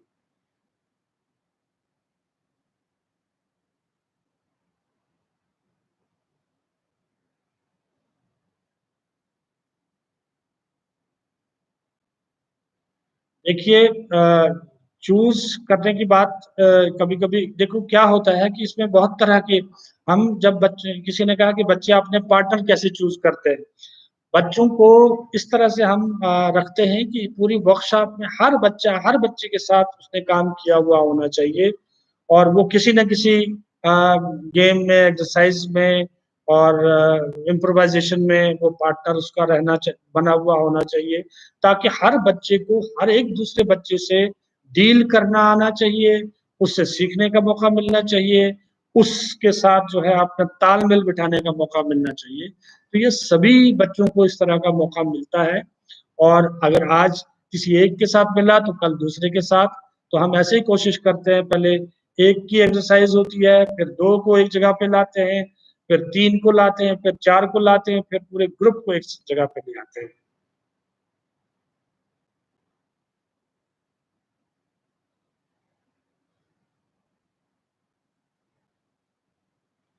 थिएटर की तो बहुत सारी एक्सरसाइज है, मतलब जैसे हम सेंसेस के साथ बहुत सारा काम घरों पे कर सकते हैं। सेंसरी एक्सरसाइज बहुत सारी हो सकती हैं सेंसेस को शार्प करने की। जब अगर हम आंखें बंद करके अगर हम अपना इस जगह पे मूव करेंगे या चलेंगे, जैसे हम एक ब्लाइंड फोल्ड करके एक एक्सरसाइज करते हैं, तो हमारे टच का सेंस बहुत स्ट्रांग हो जाता है, हमारे साउंड में बहुत ज़्यादा अच्छे से महसूस होती है।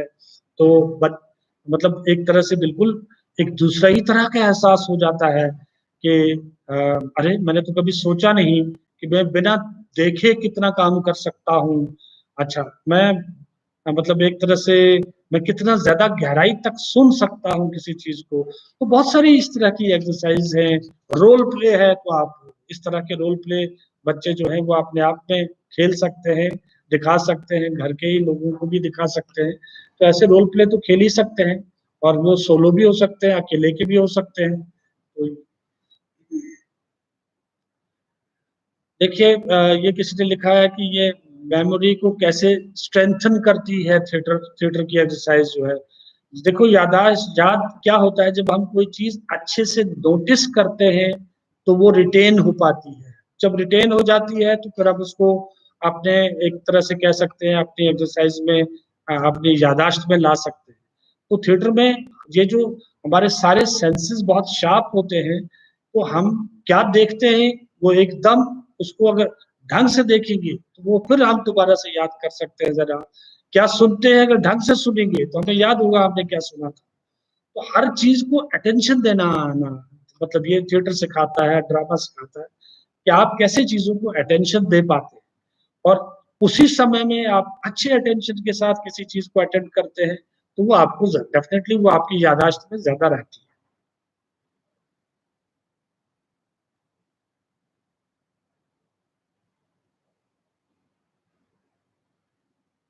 हम अपने शहर में बच्चों के साथ काम करना चाहते हैं तो कैसे करें? आप ऐसा, हाँ देखिए, हमारा नेशनल स्कूल ऑफ ड्रामा का एक डिपार्टमेंट है चिल्ड्रंस थिएटर करके। आ, वो चिल्ड्रंस थिएटर भी दिल्ली से बाहर के बच्चों के साथ काम करता है। तो आप यहाँ पर नेशनल स्कूल ऑफ ड्रामा के मतलब यहाँ पर आप अपनी एक चिट्ठी भेज सकते हैं, आप जिस भी शहर से हैं, कि हम इस तरह से बच्चों के साथ इस तरह का काम, चाहे टीआई की तर्ज का हो या और किसी तर्ज का हो, तो उस तरह का काम जो है बच्चों के साथ करना चाहते हैं, जिसमें आपको मतलब एनएसडी की तरफ से जो भी सहायता होगी वो मिल जाएगी। आपको कोई एक्सपर्ट मिल जाएगा जिससे कि आप इस काम को वहां पर शुरू कर सकते हो, और फिर उसके बाद उस काम को आगे आप खुद कंटिन्यू कर सकते हो। जी जी, इसमें देखा, ये आपने कहा है कि देखिए, ड्रामा थेरेपी तो खास तौर से डिफरेंटली एबल्ड बच्चों के लिए या इस तरह से लोगों के लिए ज्यादा इस्तेमाल होती है। और वो खास वो उनको खोलने पे, उनको उन अपने जो भी उनके फियर्स है, डर है, उनको निकालने में ड्रामा थेरेपी तो बहुत बड़ा काम करती है। डेफिनेटली हमारा काम थेरेपिस्ट का नहीं है, लेकिन जब स्पेशल और खास तौर से डिफरेंटली एबल्ड बच्चे भी जब इस काम के अंदर आते हैं, हमने काम किया भी है बहुत सारे ऐसे बच्चों के साथ, तो वो उसमें बहुत हद तक खुलते हैं और बहुत अच्छे से खुल पाते हैं। और वो, उनको भी खेल चाहिए, उनको भी दोस्त चाहिए उनके साथ भी आसपास में। और बच्चे बच्चों को, हर तरह के बच्चों को बहुत अच्छे से हैंडल करते हैं। हम बजाय बड़े बहुत सारी जगहों पे झिझकते हैं, लेकिन बच्चे बच्चों से झिझकते नहीं, वो बहुत जल्दी खुल जाते हैं एक दूसरे के साथ।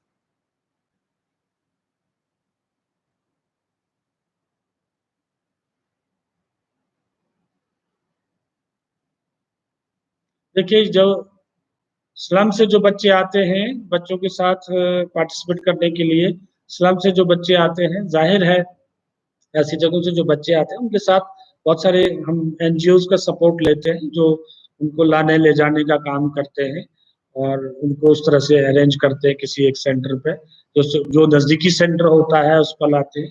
और ज्यादातर एनजीओ जो है वो उसमें इनिशिएटिव लेते हैं, और एनजीओ और टीआई कंपनी मिलकर एक तरह से ऐसे बच्चों के साथ काम करते हैं। किसी ने कहा है कि समर वर्कशॉप और संडे क्लब एनएसडी में एडमिशन लेने के लिए मतलब बेनिफिशियल है। देखिए, कोई भी एनएसडी में आने के लिए आपको एक पर्टिकुलर नंबर ऑफ प्रोडक्शंस किए हुए होने चाहिए, आपका एक्सपीरियंस होना चाहिए, आप इस सारे थिएटर और ड्रामा के खेल से काफी हद तक गुजरे हुए होने चाहिए। तो अगर आप उससे, उस प्रोसेस से गुजरे हुए होंगे और फिर उसके बाद थिएटर करेंगे और उसके बाद एनएसडी ज्वाइन करेंगे, तो जाहिर है ये ये जो भी काम आप करते हैं वो आपके लिए काम तो आता ही है। सेल्फ फैमिली एजुकेशन सोसाइटी पर टीआई में किस प्रकार काम किया जाता है, यही तो मैंने सारे इसमें बताया है कि कैसे हम एक हफ्ते में एक एरिया पर फोकस करके फिर दूसरे एरिया पर जाते हैं, फिर तीसरे पे जाते हैं। तो जिससे कि बच्चे को पूरा एक तरह का, अपने जो भी उसके आसपास के इमीडिएट सर्कल्स हैं उनका उसको एहसास उसके अंदर जगता है। तो इसी तरह से इस काम को करते हैं।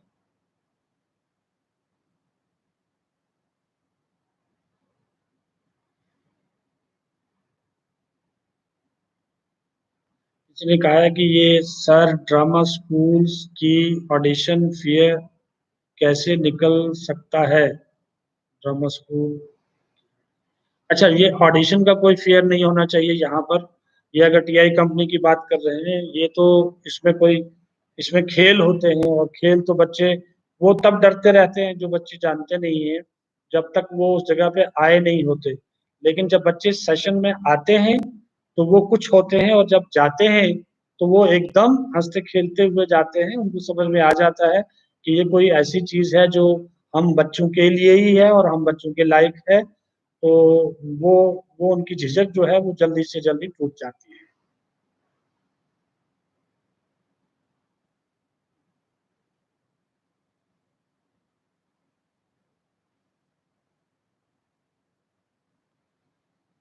और कोई सवाल है क्या इसमें किसी का?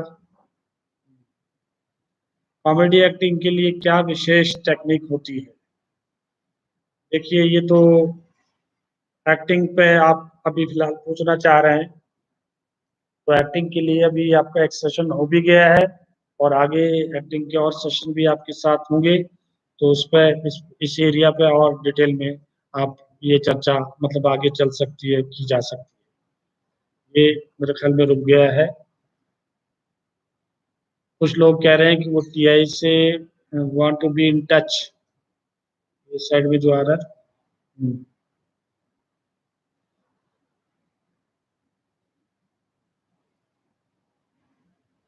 एक्टिंग तो देखिए, आप अगर बड़े हैं, अडल्ट हैं, तो जाहिर है किसी ने कहा है कि एक्टिंग के लिए कौन सा कोर्स करना चाहिए, तो आप देखिए, अगर आप थिएटर एक्टिंग कर रहे हैं तो आपको पता है नेशनल स्कूल ऑफ ड्रामा उसके लिए ही एक सूटेबल जगह है, तो ठीक है, इसमें आप अप्लाई कर सकते हैं। कोई एक्सपीरियंस नहीं है, एक्सपीरियंस लेना तो बहुत ज़रूरी है। तो एक्सपीरियंस के लिए मतलब अ, आप देखिए किस किस तरह से आप प्रोडक्शंस कर सकते हैं। आसपास में आपके कुछ ग्रुप्स होंगे, कुछ थिएटर करने वाले लोग होंगे, उनके संपर्क में आइए, उनके साथ में देखिए, तो फिर आप उनके साथ थिएटर कीजिए और फिर उसके बाद आप ज्वाइन करेंगे तो आपको काफ़ी सारा बेसिक जो है उसका मालूम। क्या टीआई का process family society education self online भी कराएंगे या नहीं? देखिए, ऑनलाइन तो ये चूंकि सोशल इंटीग्रेशन की वर्कशॉप है, तो उसमें जब तक ऑनलाइन तो ये इसमें कुछ कुछ इस तरह की एक्सरसाइजेज तो हो सकती हैं या हम सजेस्ट कर सकते हैं, लेकिन सब कुछ ऑनलाइन तो जाहिर नहीं हो सकता।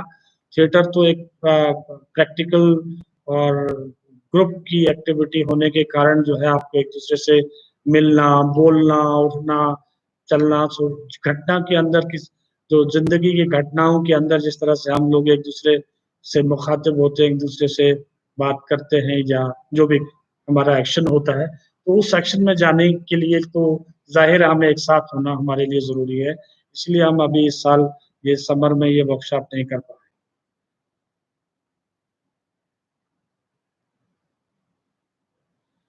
इस समर वर्कशॉप को ज्वाइन करने के लिए का प्रोसेस इस बार तो नहीं हो रही है अभी।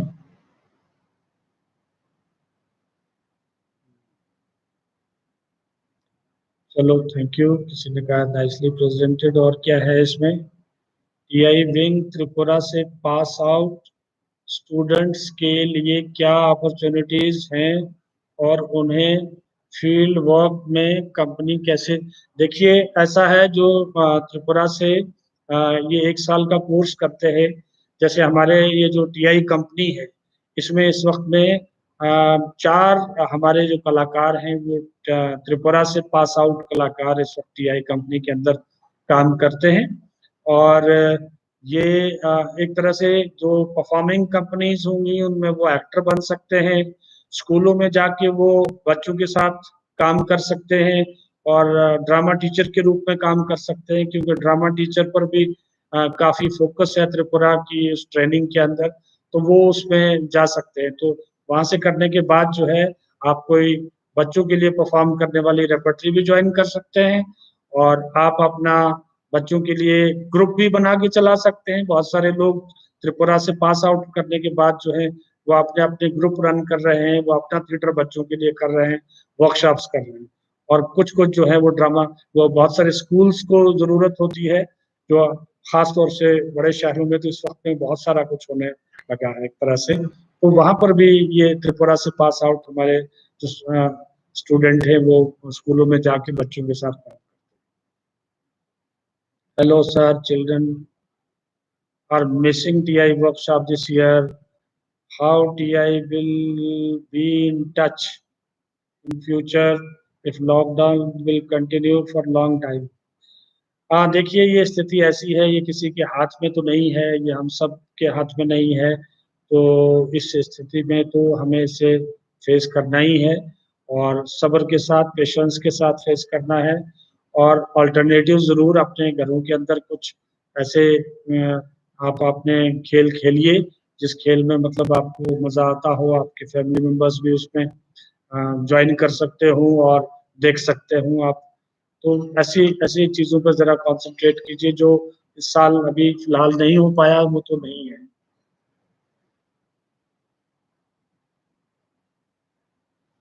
भाई देखिए, एक चीज जैसे किसी ने कहा है कि कोई एक एक्सरसाइज बताइए। देखिए मैं एक छोटी सी एक्सरसाइज आपको बताता हूँ अभी।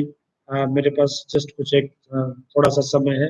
आप मान लीजिए कि हम जैसे इम्प्रोवाइजेशन करते हैं, एक छोटा सा नाटक बनाते हैं, एक घटना पेश करते हैं, उसमें एक मुद्दा, उस घटना का जो भी होगा, इशू होगा, प्रॉब्लम होगी, वो वहां उस घटना के अंदर जैसे ही बच्चे क्रिएट करते हैं, तो वो घटना जो है, लाइफ तो ऐसी चीज है, वो तो रुकेगी नहीं, वो तो चलती रहेगी। लेकिन ड्रामा रोका जा सकता है, रुक सकता है, फिर से शुरू किया जा सकता है, दूसरी तरह से शुरू किया जा सकता है। तो ये हमारी एक बहुत अच्छी एक्सरसाइज में बताना चाह रहा हूँ कि जो बच्चे अगर उसमें जो अलग अलग कैरेक्टर बने हुए हैं और वो किसी एक मुद्दे में उलझे हुए हैं और किसी एक घटना में, किसी एक क्राइसिस में आ गए हैं, वो उस इम्प्रोवाइजेशन में आपने क्राइसिस दिखा रहे हैं, तो उस क्राइसिस को कैसे रिजॉल्व करना है। तो आप उसको जैसे, उसको हम क्या करते हैं अपनी वर्कशॉप में कि हम उसे फ्रीज कर देते हैं, उस सिचुएशन को, उस घटना को। तो बच्चे जो हैं, दूसरे बच्चे जो देख रहे होते हैं उसको, वो उसमें ये सजेशन देते हैं, वो उसमें ये नोटिस करते हैं कि भैया इसमें से कौन से करेक्टर की वजह से ये घटना घट रही है और कौन से करेक्टर की वजह से ये घटना जो है ये पलट सकती है। तो दूसरे बच्चे उसमें आते हैं, वो आके अपनी तरह से उस घटना के अंदर एक्ट करते हैं। फिर कोई तीसरा बच्चा आता है, वो उसमें दूसरे का रोल लेकर उसमें कोई अपनी तरह से करता है। तो बच्चे कैसे, मतलब ये सीखना शुरू कर देते हैं ड्रामा के जरिए कि किस तरह से हम लोग किसी भी करेक्टर को के ऑल्टरनेटिव्स ढूंढे। किसी एक घटना को क्रिएट करने वाला कोई एक बंदा अगर उस वक्त में एक छोटी सी ये गलती ना करता, तो ये इतना बड़ा क्राइसिस नहीं क्रिएट होता। तो ये इस तरह से, मतलब एक तरह से फिर से हर सिचुएशन के अंदर ऐसी चीजों को रीड करने की एक ये खेल ही मानता हूँ। मतलब ये तो बच्चों के लिए इम्प्रोवाइजेशन हो, ड्रामा हो, ये सब तो खेल ही है। तो वो एक तरह से अलग अलग कैरेक्टर्स के पॉइंट ऑफ व्यू को, पर इतने सारे बच्चे जो बैठ के दूसरे उनको देख रहे होते हैं, वो अपनी सजेशंस उसके अंदर लाते हैं, वो अपने तरीके से उस चीज को सॉल्व करते हैं। तो बहुत अच्छी अच्छी एक्सरसाइज इस तरह की है जो बच्चों के काम आ सकती है।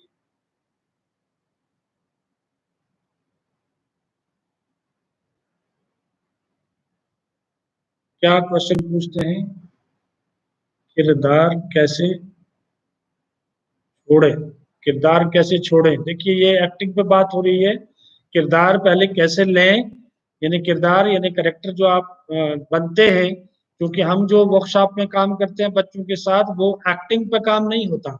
एक्टिंग तो उसका एक बाय प्रोडक्ट है। एक्टिंग तो खाली मीडियम के रूप में काम करता है और हम बच्चों के विकास और एजुकेशन पे काम करते हैं।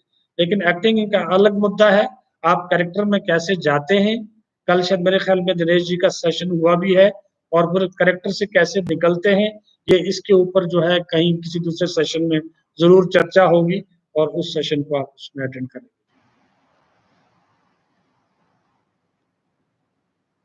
मेरे ख्याल में ठीक है।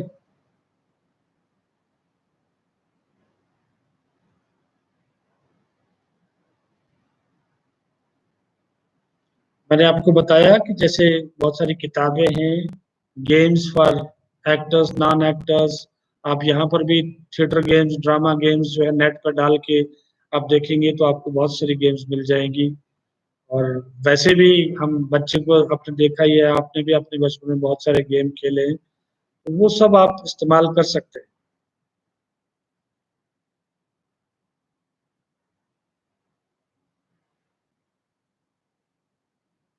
जी,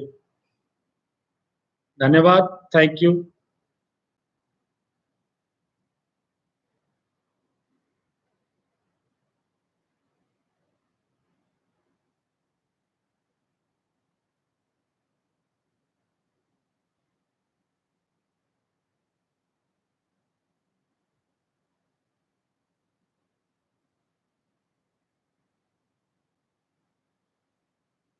देखिए आप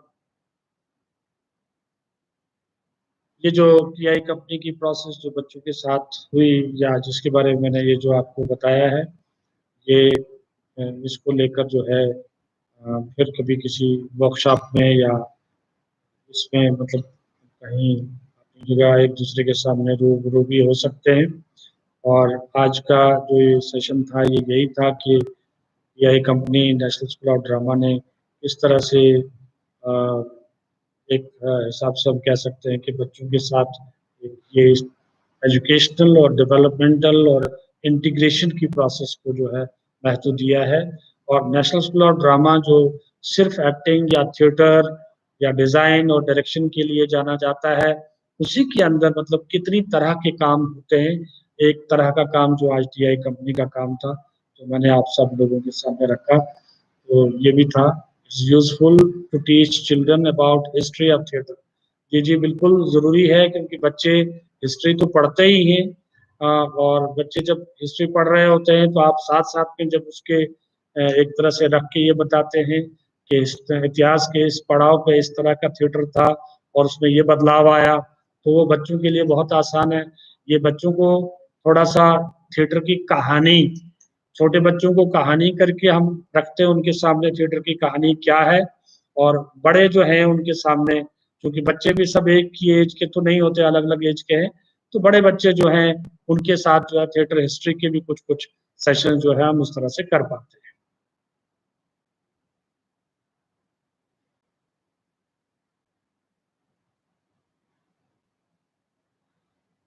ठीक है, धन्यवाद। धन्यवाद आप थैंक यू। हमारे साथ जुड़ने के लिए बहुत-बहुत शुक्रिया।